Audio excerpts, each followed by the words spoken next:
All race fans, welcome to another edition of the post-game party or press conference. I like the term party because we're at Knoxville. My name is Mike Mallett from DirtTrackDigest.com alongside Jeremy Elliott from SprintCarUnlimited.com. And we're going to recap night number 2 of the Knoxville Nationals here from the Knoxville Raceway. And no shock who won at all, not a shocker at all. Kyle Larson gets the job done, but not the typical way that Kyle Larson wins here. In that sense, didn't come out with the points that he wanted. We'll talk about that. Then it was Logan Schuchart and Spencer Baston, and how about Baston? Getting that third place finish, eked his way in to the 16th and final spot in Saturday night's A-Main. I'm going to take some credit for this because in a post today, in a post in SprintCarUnlimited.com today, I said, don't be surprised if Spencer Baston has a good run. He had a good run. Guess what? He had a good run, and he put it in the Knoxville Nationals A-Main. This is huge. Coming into the night, he only had 2 top 5 in 50 starts this year. So tough year. It's been a rough year for him to lock into the A-Main and the Knoxville Nationals Saturday. It's huge. Kyle Larson, we've seen him start on the front row a whole bunch, front 2 rows. Now, because of his point total, didn't have the best of qualifying laps, snuck in through the heat, got 4th. He's going to go off from the inside of the 5th row, 9th starting spot. Yeah, it's not, as he said in the press conference, not ideal. But if anybody can come through in 50 laps, it's Kyle Larson. He looked good tonight in the feature. Looked a little rough in the heat race. I didn't think he was that fast.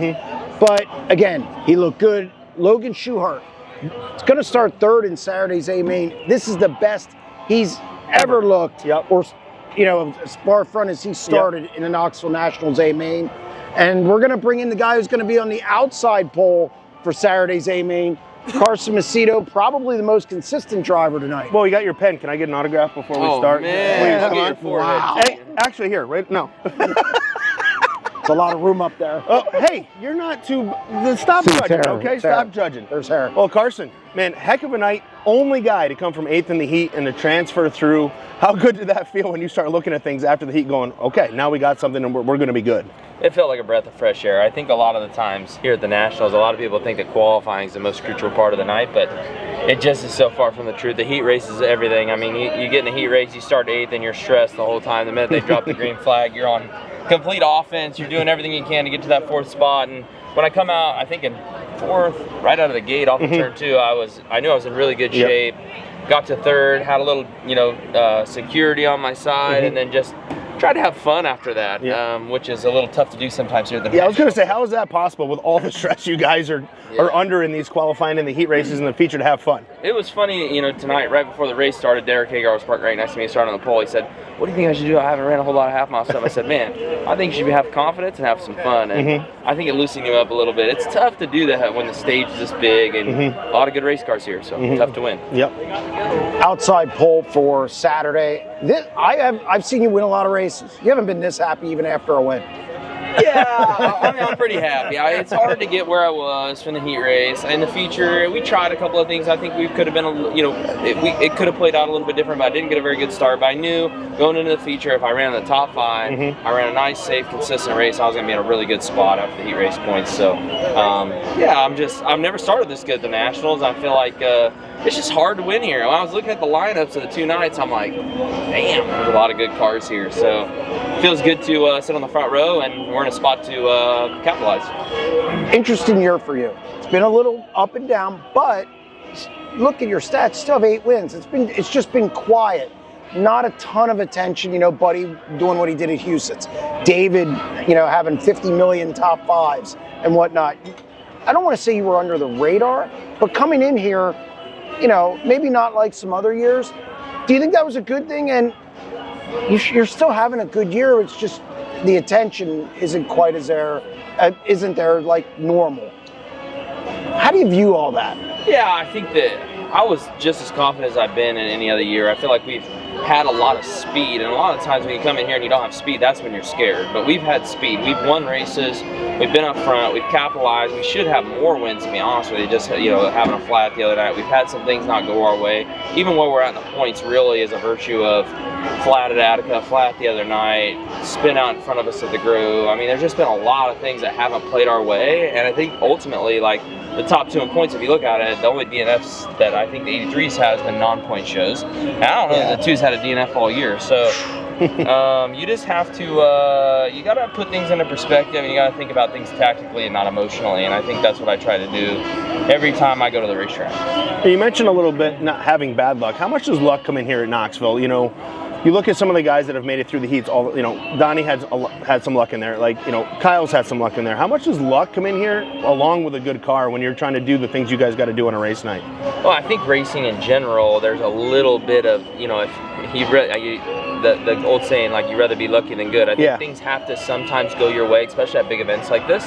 But I think it's when preparation meets opportunity. I think that when you put yourself in position, you execute when the time is right, and you know, you do a good job at those moments when you need to do a good job. It lines up to be good luck, right? So there's definitely bad luck. There's things that happen that are a little bit out of your control. We saw that last night and tonight, I feel like, in certain scenarios. But ultimately, yeah, I just try to do my best to block that out, give 110%. Wherever the cards land at the end of the night, that's where they're going to land, no matter what I think is supposed to happen. Right. Do you think there's luck or anything involved, like looking at you going off in the fourth heat instead of, say, the first heat?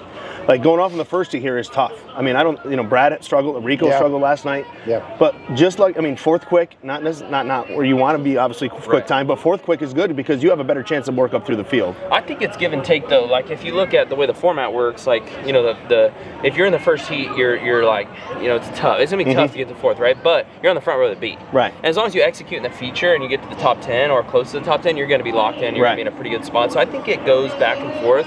Like, you know, I was fourth quick tonight, so I'm starting 8th in the heat race. I know I need to get there, or I'm going to be in a B that's like, I'm going to be in a B that's basically an A. Yeah. Like, at the end of the day, right? So, like, I think that there's give and take. I think the late heat races 4 and 5 were a little bit lighter, but ultimately, I also think that the pressure is a little bit heavier there too. If you're in the first heat, you're in the second heat. You're first or second quick. You're on the front row of the B. You know you're probably going to coast around for 12 laps, be in the feature, and then ultimately run up through the field 10, 12 spots.